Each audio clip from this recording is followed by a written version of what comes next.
in the management side. We don't want to superimpose one culture over other. And by virtue of that, there is no monolith of culture. We try to keep some of the HR ops aspects very much centralized. Aspects like running the business and very close to business, where HR comes, we keep them decentralized. A great place to work is more like a yardstick. We were never after just pure play certification. What we were looking for is to be amongst, say, top 50, top 100 in the industry. What do you see as like the next big trend or like challenge? And of course is AI. For managing adoption of AI, HR becomes a conducive force around it. The People Puzzle is brought to you by Bridgeview Search Partners, an executive search firm specializing in mid to senior level hiring.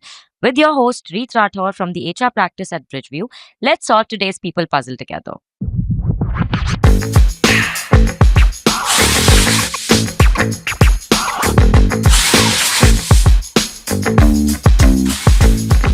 Hey everybody, welcome to the People Puzzle, the podcast where we sit down with top HR leaders to decode the strategies behind building great organizations.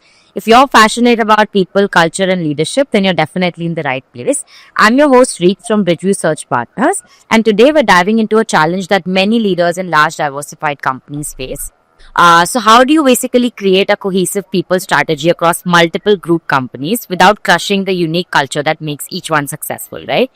It's a very delicate balancing act between centralization and localization, between creating unity as well as respecting autonomy. And to help us unpack this, we have a very, very special guest joining us today. So we're joined by Vivek Sapre. He's the Chief Human Resources Officer at Veranda Learning. Veranda Learning is a publicly listed organization operating in the education space. They provide training programs for various competitive exams through a host of brands across the country. But what makes Vivek's perspective so unique is not actually this, but it's actually his journey. He didn't start with HR. His career began in engineering with Infosys, and then he moved through analytics at Mu Sigma, and then into strategy and product roles as well in L&T Finance and EY. So this sort of diverse background gives him a truly strategic lens of, the world of HR. Hey Vivek, very warm welcome to the show.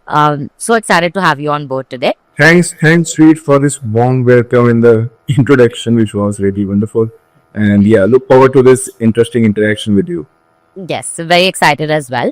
So Vivek, I think this is something that would be in the mind for all our listeners at this point of time. So looking at your background from software engineering to analytics to strategy and now to a CHRO sort of a position, it's obviously not a typical part into HR, right? So I'm sure our listeners will be fascinated to know what drew you into the world of human resources in the first place, and what do you think was that turning point where you decided to switch and pivot to human resources?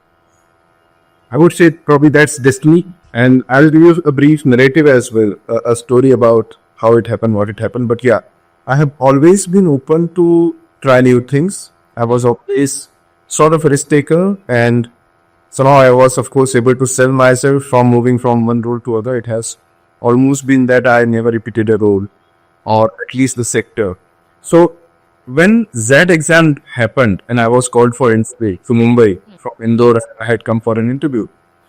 The professor who was taking from XLRI mentioned to me, in application form, you haven't even take PMIR, the HR option of MBA from XLRI. I said, no, I don't want to. And he mentioned, Vivek, I think you are cut out for HR. Okay, do you want to take it? We'll give you that option. We can still take it. And I said, no, sir. And 10 years later on from that, I was very much into HR, tried to HR and all. So that's just me, that's what I said. So I was into very interesting transformation projects over 5-6 years prior to moving to HR, I would say. Okay. So when you say transformation project or org restructuring project, essentially they are about 3-pronged change. One is IT side of things have to change. Other is your infrastructure side has to change. And third is people change is also to be driven. And amongst the 3, people change becomes the most difficult effort, I would say. 80% of time goes in what it is in it for me, incentive structure, what the role requirements would be, the job analysis, and then how to upskill and reskill whom you are transforming and changing, right? So that was already a subset of HR. And the interesting part or the difficult part of HR, which I was unknowingly doing for 6 years, be it L&T Finance, be it EBAR in my client and projects. So that's where probably HR happened. One fine day I got a call from a fintech NBFC, which was pioneer and first mover in digital lending space. And they said, looking at your versatile background, we want to take someone like you at HR. And then I also reflected upon it and said, yeah, probably product strategy, consulting, all this experience will make me more aware of what other side of the table is. Probably then I'll be able to bring that business problem solving approach to work. And that's how this happened, and almost 8 years back. So quite some time has already passed by, and I'm enjoying every single day in the role and shoes of it. That's a very fascinating journey actually, because even for that company to give you a chance and get you in because they wanted your diverse background to help them out, I think it seems more like a convergence of skills and destiny than a career change. So I would love to know, in fact, how does your experience that's outside the roles that you have done in HR so far, like analytics and strategy, shape your philosophy basically as a CHRO today? Of course, I do look at things from the HR lens. I also do look at things from the business lens. And I first want to go for understanding of business problem and then solving for it. And try to, of course, take leaves out of typical HR aspects, but don't miss out upon the analytics or strategy or the product side of it, what I can take from them. For example, when we were witnessing high attrition in one of the organization I was part of, and frontline sales was facing very high attrition levels. Of course, employee engagement, incentive structure, talent management programs, etc. They were of course looked at. But along with that, what I wanted to do is to see the historical data, who are reaching the productivity and vintage milestones what we want vis-a-vis who are visiting now, and are there parameters which can be taken out from the CV so that candidate screening and shortlisting itself can be governed by stats, prediction knowledge and analytics, right? And we were able to come up with our very sound in-house analytics team. Those were not the days of AI and all. I'm talking of mid 2015, somewhere around that, right? So we were able to take out the model which was 70-80% accurate in predicting that, okay, this person should be able to thrive with us, reach the vintage and productivity milestones, what we want our frontline sales hire to reach, right? So analytics completely coming into HR, to HR analytics at 4 and coming from top, because it was driven directly by me. It was not something where for the HR it was something required to be pushed upon. Probably it was something which I was myself eagerly looking for. And that did help a lot. Of course, other things, L&D, digitization, they all also helped in ensuring that our new joiners stay with us, stick around. But that did play its part, and that's where probably many times out of box solution which I'm able to come up with. Very conventionally, if I was, probably I would not have been able to. That makes perfect sense actually. I think for general like HR folks, it takes a lot of time for them to be able to pick up on analytics, pick up on data, pick up on how to be able to basically work that out into systems, because you were already from that background. It just worked out perfectly. Makes sense. And now you're basically applying that philosophy, of course, at Veranda Learning, which is, a group of diverse companies that are operating in the education space. So I would love to know, when you first stepped into this role, which is overseeing like HR for a holding company, right? What do you think was the single biggest challenge that you faced that you probably didn't see coming? And before you answer that, for you to tell a little bit more to our listeners about what Veranda Learning is and what exactly the company does, etc. And then I think we can speak about the challenge. Sure. So Veranda Learning is holding company of this growth, where we want to be present across the complete value chain of education, right from your play schools to schools, colleges, entrance exam, coachings, employability, and thereafter even if you want to study abroad, if you want to do second MBA from premier institutes, or you want to take up certifications, because when we passed out, science and skill sets required were different, and being education changing the way it is. Power BI was not there when probably many of us passed out. Now AI has taken on the, right? So how you want to upskill, reskill, and thereby gain new certifications. So we want to be present across this value chain. And we have been growing inorganically. We have been taking up subsidiaries, which are like first generation founder promoter driven, profitable businesses across this value chain. And when we onboard them, of course, one anticipated challenge was once you have close to 50 odd subsidiaries who are segment leaders or amongst the better ones in the segment. And at the same time, first generation promoter driven, so everyone would have their culture and DNA. So how to align each one's strength to organization objective at holding company level, how to keep showing the big picture to the founders and promoters that why joining Veranda will help them and how it is helping them and how we can bring more things together, how it is 1 plus 1 11, right? That aspect was, of course, anticipated.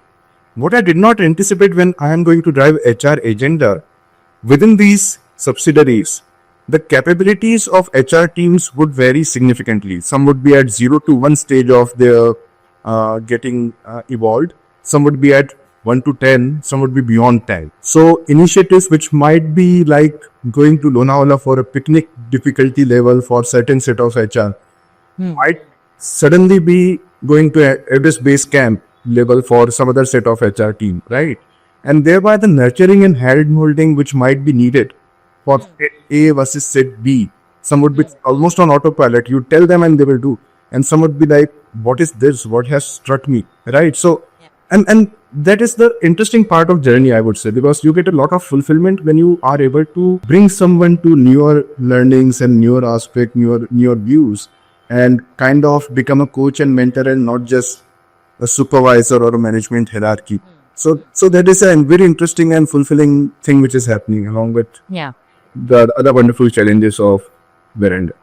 Of course, I mean, rightly said. I think that's a challenge that most companies, that are holdings at this point face, because there's a lot of positives and a lot of negatives to each company that you're acquiring. And, to be able to take that hand in hand and balance that is where the real, challenge comes in. So what do you think, your philosophy is on centralization versus like localization in HR? And what do you think are some non-negotiables that you think must be centralized along the group?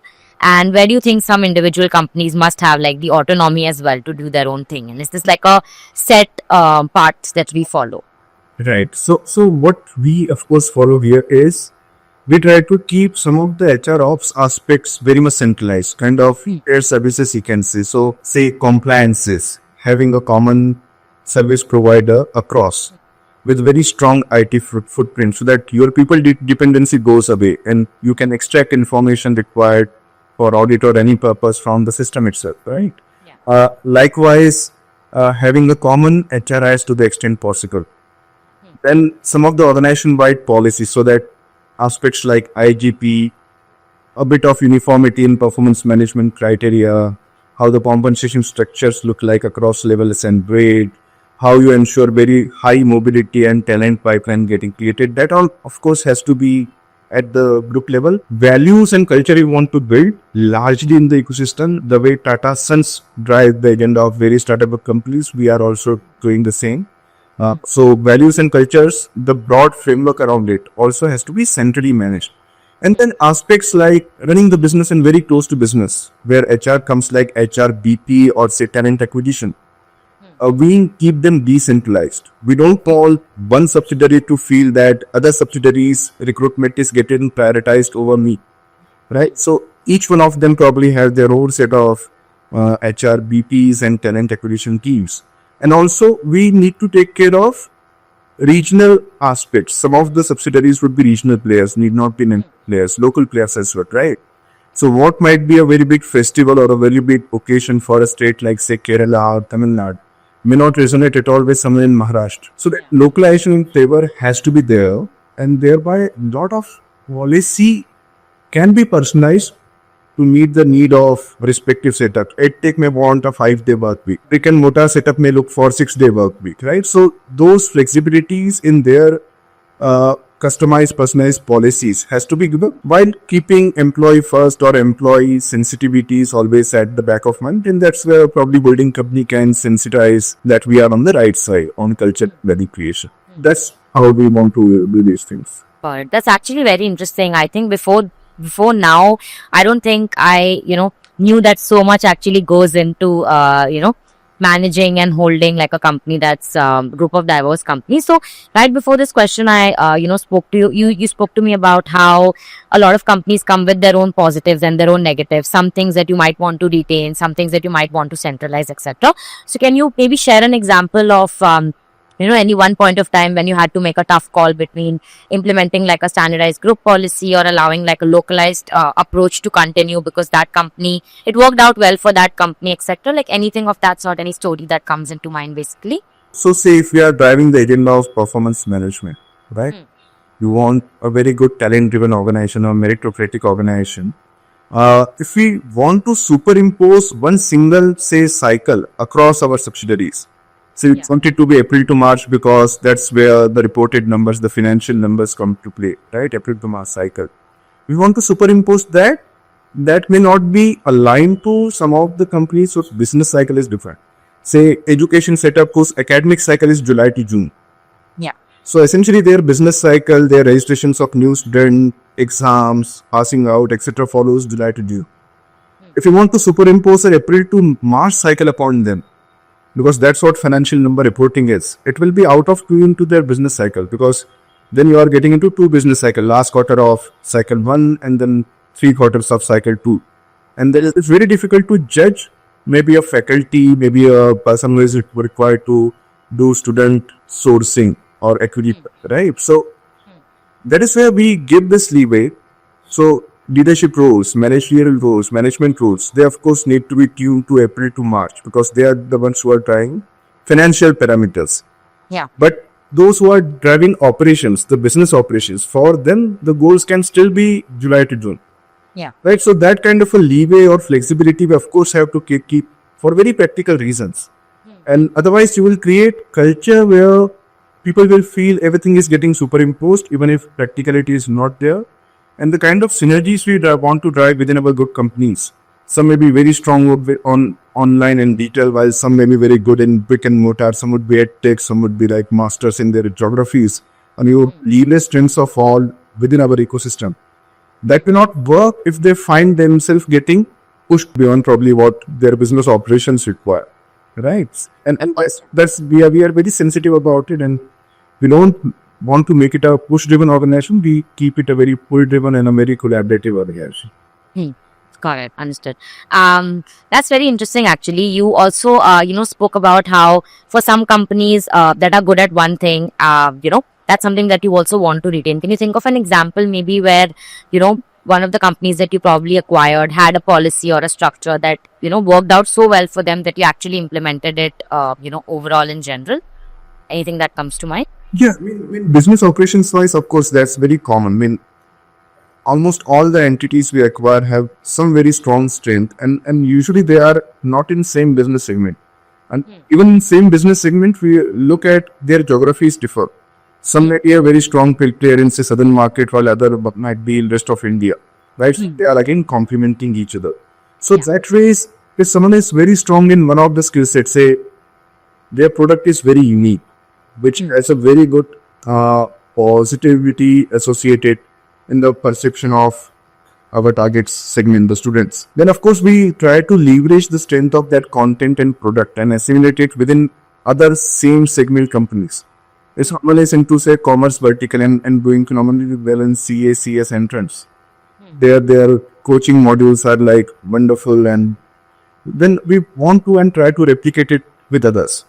Likewise, if someone is very strong at digital marketing and another company or set of companies is where digital marketing is quite nascent, of course there will be fools not to leverage the strength of one and assimilate it across.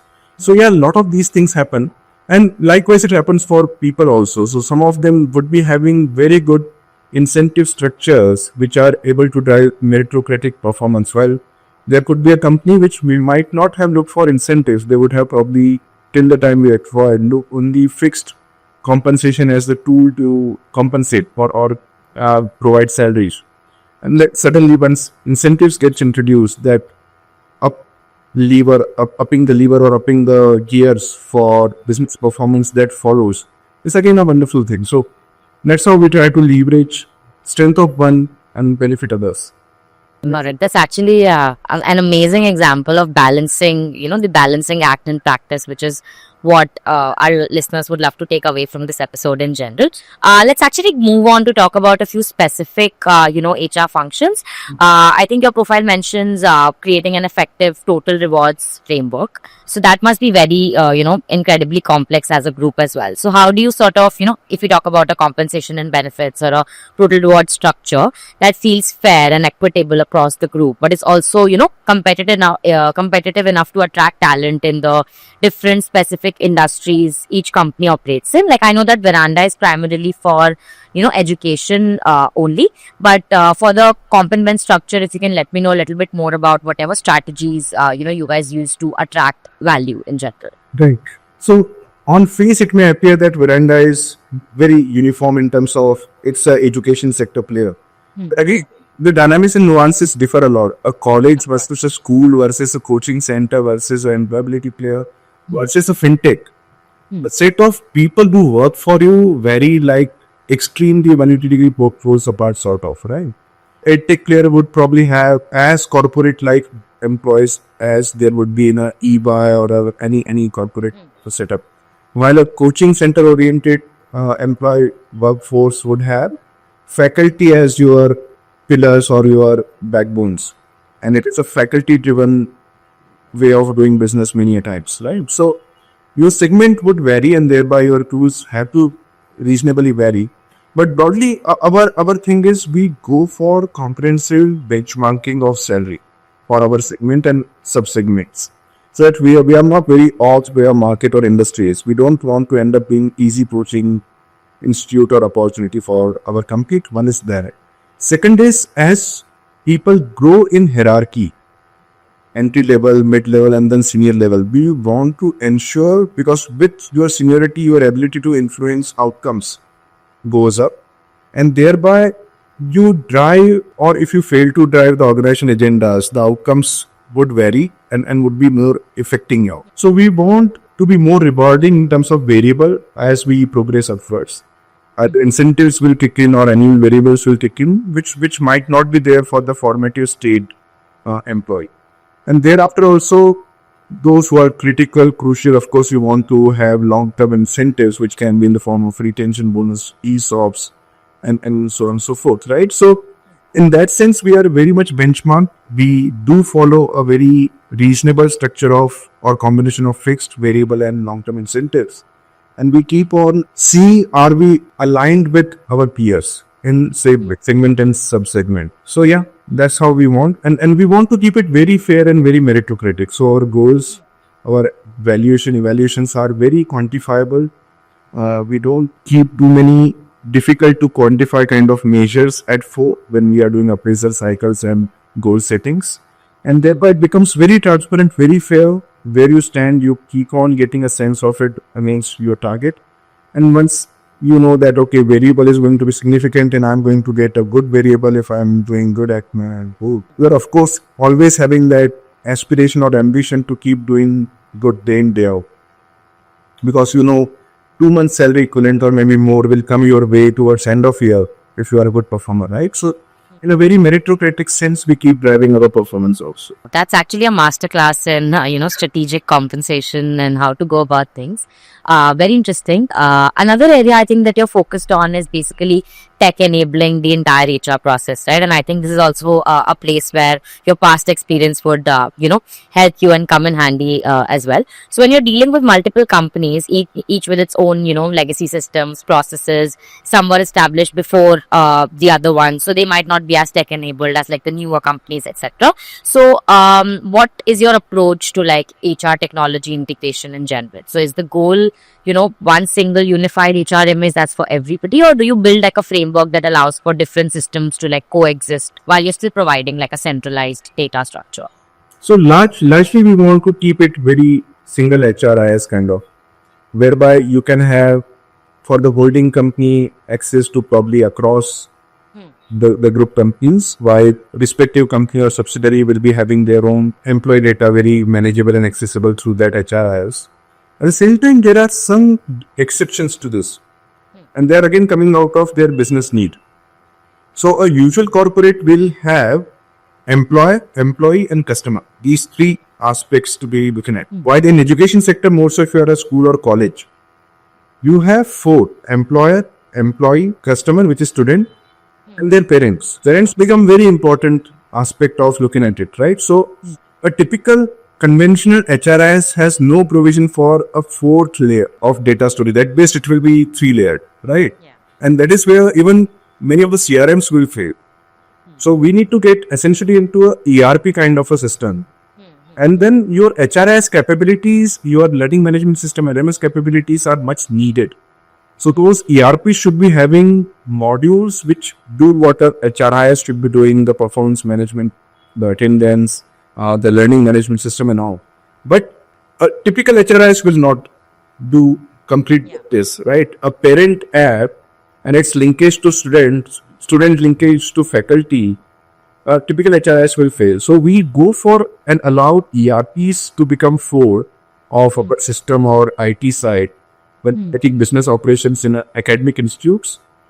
And we have reasonable API integratability of this ERP with some of the other required software within our ecosystem, like say finance softwares, etc.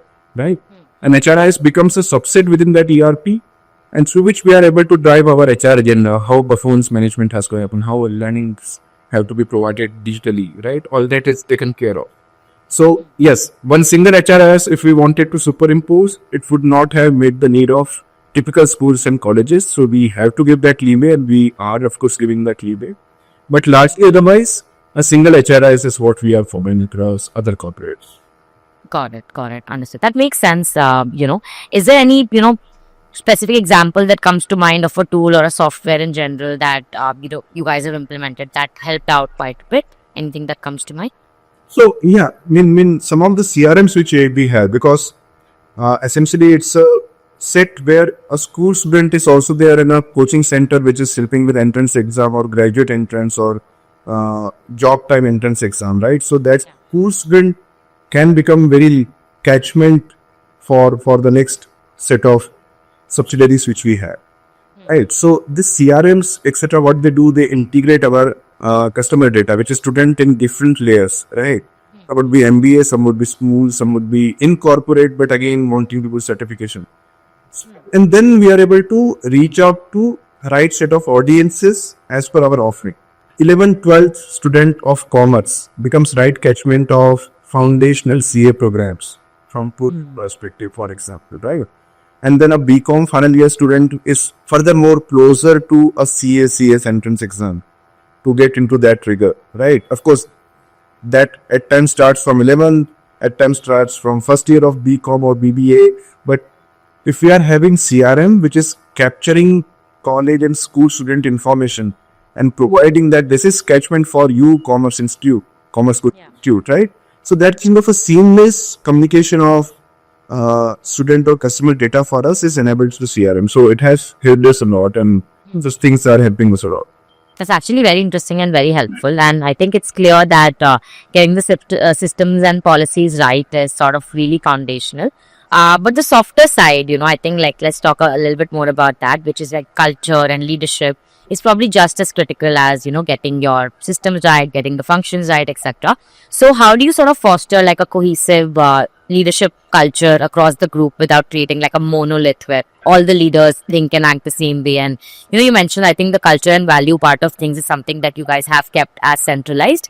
So how do you prevent that from, turning into like a monolith where all the leaders are thinking and acting in the same way and it not causing issues basically? So what we try to do, of course, is when we go for acquisitions, the founder promoters, the businesses we of course want our first generation started and very positive on the bottom line side. What is it essentially does is all our founder promoters are very high on energy and very enterprising, right? And then the DNA of the setup also becomes like that. And we want that to be sustained. Each one will have their strengths in their DNA when they started their businesses, and they are reasonably successful. That's why we became interested in them, right? So we want that to continue to a large extent. And success hits at different ages for different organizations. So some of the founders are very young. They would be in their early 30s, maybe late 20s as well for a couple of them. While some of them are very seasoned, very veteran with high vintage in the space and segment they are into and command a lot of brand value or brand equity, right? So we allow seasoned veterans, we allowed young entrepreneurs all to be on the managerial side and the management side. We don't want to superimpose one culture over other. and we want to see how we can be a collaborative unit where all are able to speak, listen, give feedback, take feedback, and don't feel like it's a push driven setup, but a collaborative setup where a lot of pull is happening. If you are strong in one thing, there are three people trying to learn it from you, and vice versa. And by virtue of that, there is no monolith of culture which probably will ever kick it at Veranda. Everyone's unique identification feature, if I have to say, this is very much protected. We acquired them for that. Then why we would work to demolish that? Right. And then, of course, where we need to pitch in, we do pitch it. We want them to be not be worried anymore about, say, raise of capital, compliances, management of risk. Probably holding company management will take care of that. CXOs in holding company will take care of that for their respective pieces. So that someone who started that business can completely stay focused with sharp lenses on driving that business and making it further success.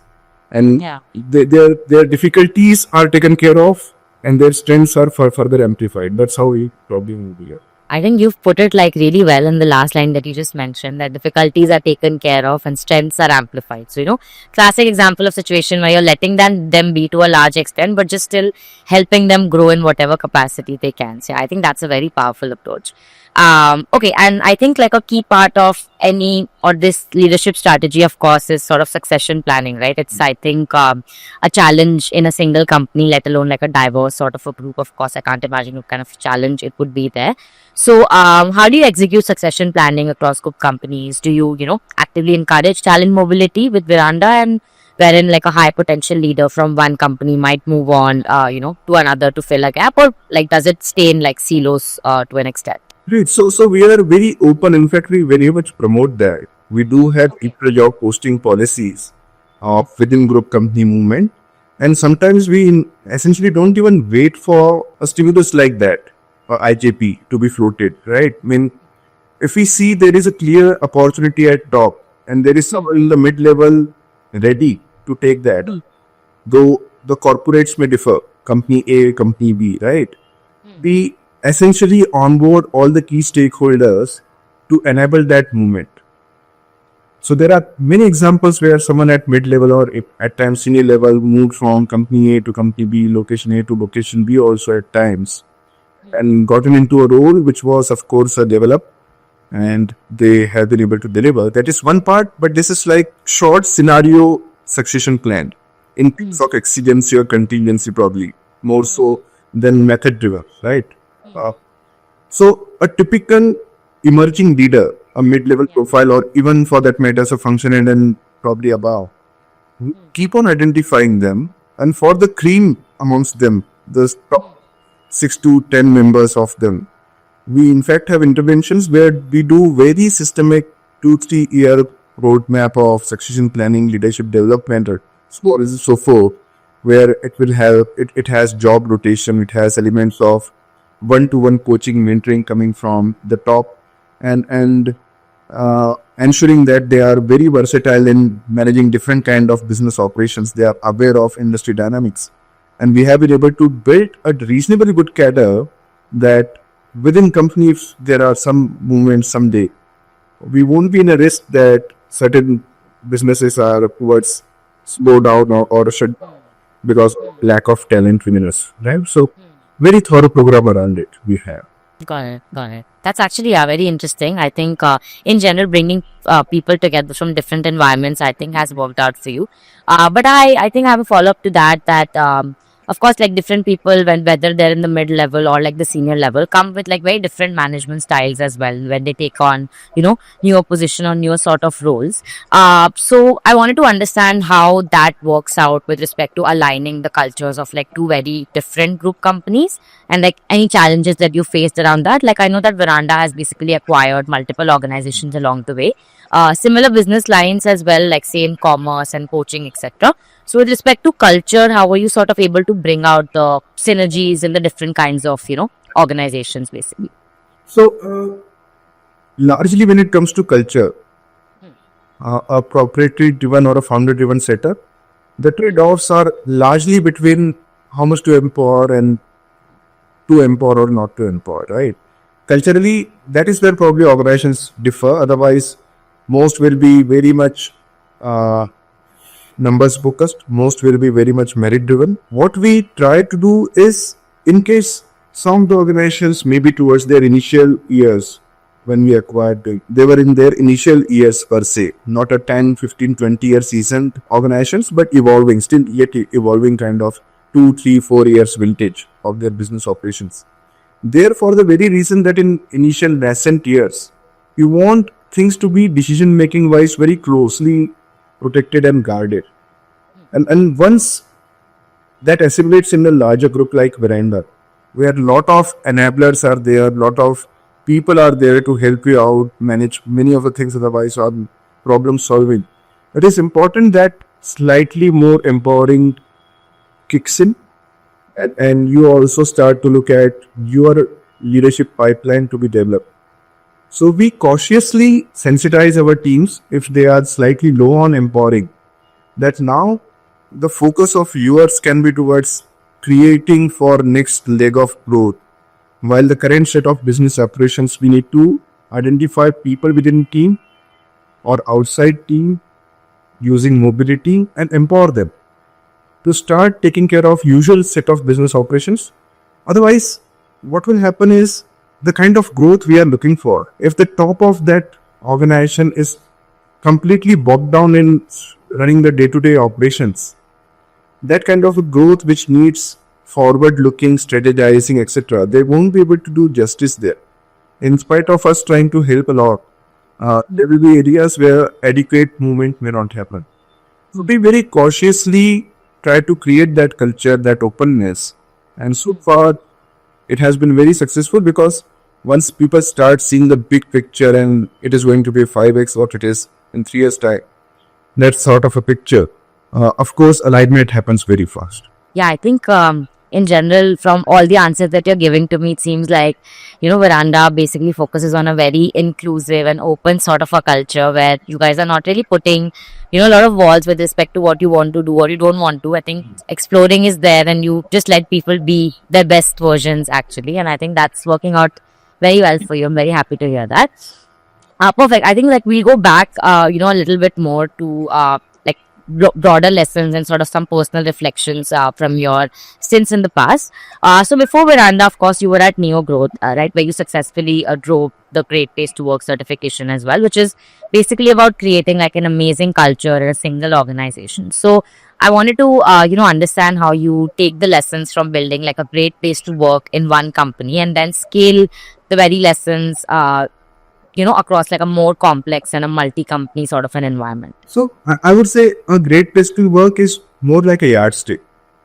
So we were never after just pure play certification. I mean, certification was always possible, and that's what I have even brought to, that philosophy I have brought to Veranda. So what we were looking for is to be amongst, say, top 50, top 100 in the industry, right? And a great place to work certification lets you know across 15-20 parameters where you stand vis-a-vis best in the industry on aspects like, say, trust, fairness, a new joiner feels welcomed, do you thank, do you hear, do you recognize, do you reward, all those 15-20 key parameters, they will gauge you on your employment, your employees, their feedback, and then they will position you that where do you stand on a scale of 7 to 5. If industry best is on, say, trust is at 4.2 and you are at 3.2, then of course you have work to do on gaining more trust of your employees, right?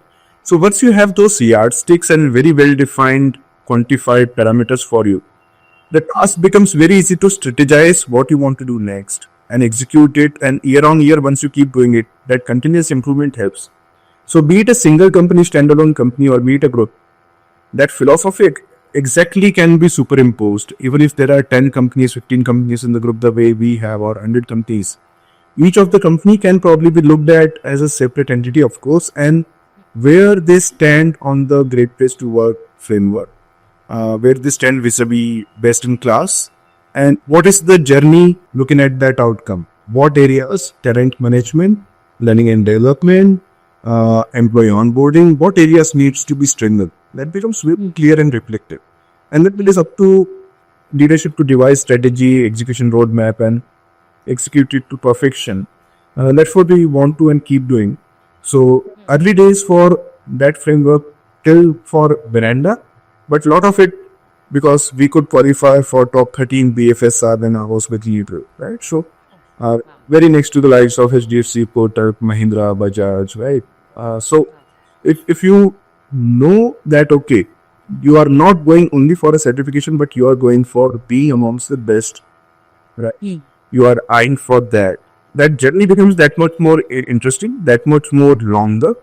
So it is not going to happen in a single cycle, but it becomes a very continuous journey, and a lot of learnings happen out of it. And not just for you, for the entire team, for the entire ecosystem, even the leaders and the CEOs of the setups get to start learning and knowing a lot about their employees, and that helps collectively to the entire setup. And the core aspects of culture or value or group level policies which you want to drive, you get a dipstick idea how effective and how welcomed they are by your employees at the group level. So totally it helps a lot, and it's very interesting. Definitely, I think just as much as it's a learning and a continuous process, it's also a very fulfilling journey. If these are the things that you're focusing on, I think that's great insight. It's about principles and not just programs. Yeah. So Vivek, I think this has been an extremely incredibly insightful conversation. I think we've covered so much from like strategy to tech to like the very human elements of like culture and leadership, and I'm sure like our listeners would take away a lot from this episode. But before like I think we close, I just wanted to ask you, like, looking ahead, what do you see as like the next big trend or like challenge for HR leaders who are currently managing like large and diversified organizations? One thing, of course, is AI. I mean, early days for AI, but again, it is already so impactful and disruptive, right? So, Yeah. to give an analogy, and of course, it is at a much lower scale, but still, Yeah. there were days when typewriters were there and then computers came, right? So there was a role of typist, and then of course probably they upskilled, reskilled, became good at using computer, and computer was 1,000 times a typewriter in terms of abilities and whatnot, right? So AI is again going to be very identical to it. Will it remove a role like typist, what was in this analogy? Probably yes. But will that person who was typist go out of market? Probably not. Because that typist will learn computer in this analogy. Likewise, if your role is at risk, it is role which is at risk, not person, right? And the moment you are able to reskill and upskill, probably there is betterment, more effective ways of doing things, more productive ways of doing things, more value add work you will be doing, more fulfilling, satisfying work you'll be doing, where there will be assistant who will manage some of the rudimentary and basic level things for you, right? So once this perspective is created and driven by HR for managing this change, adoption of AI within workforce across department, be it sales, be it marketing, be it HR, whatever, right? Yeah. If HR becomes a conducive force around it, a catalyst around it, and in a positive way, without creating a sense of job security in that typist, right? But creating a sense you are going to be even more capable and powerful in what you do by leveraging this, right? So driving a positive reinforcement towards AI, because it is going to happen, right? You and as an organization or as an individual, you cannot have luxury of, oh, I don't care. Imagine yourself joining a corporate in early 2000s and not knowing PPT and Excel and Word, and trying to have a journey, a career, right? Likewise, it is going to be someone who is joining in formative stage AI, or a mid-level profile probably in early 2000s at the age of 45, not being open to learn computer, learn using PPT and Excel, right?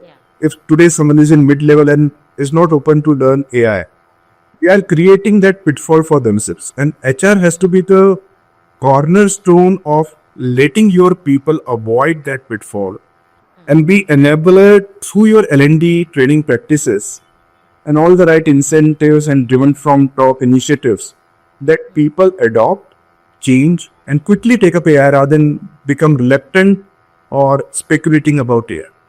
right? So that has to be top driven, that has to be HR driven.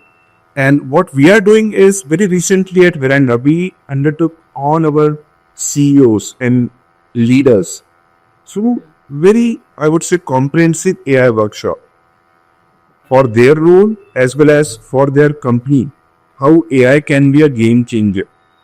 That kind of awareness creation was the starting point. And next in lot is for each of the function, how AI can be a game changer. Those sort of trainings will now kick in for functional leadership across. Right? So we are trying to be very proactive in onboarding AI, which anyway will happen if we will not compete with.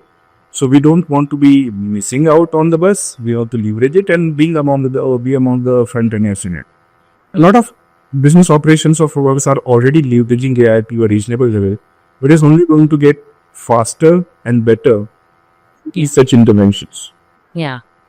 Definitely. I think that is very, very rightly said. This is something that, has been coming up in the news quite a bit as well, because there's a lot of, fields or domains like the typists that you mentioned that are going to get redundant because of the fact that AI is just doing their tasks. So, yeah, so I think it's been in the news quite a bit that AI is going to make a lot of jobs redundant. And you very rightly said that I think it's HR's job to be like the driving factor behind, people taking AI as a threat versus taking it as something that can actually enable them to do better and like be stronger at what they do. So I think, yeah, that is very, very helpful advice in general. So yeah, Vivek, I think thank you so much for sharing your journey with us. I think this wisdom is actually very helpful.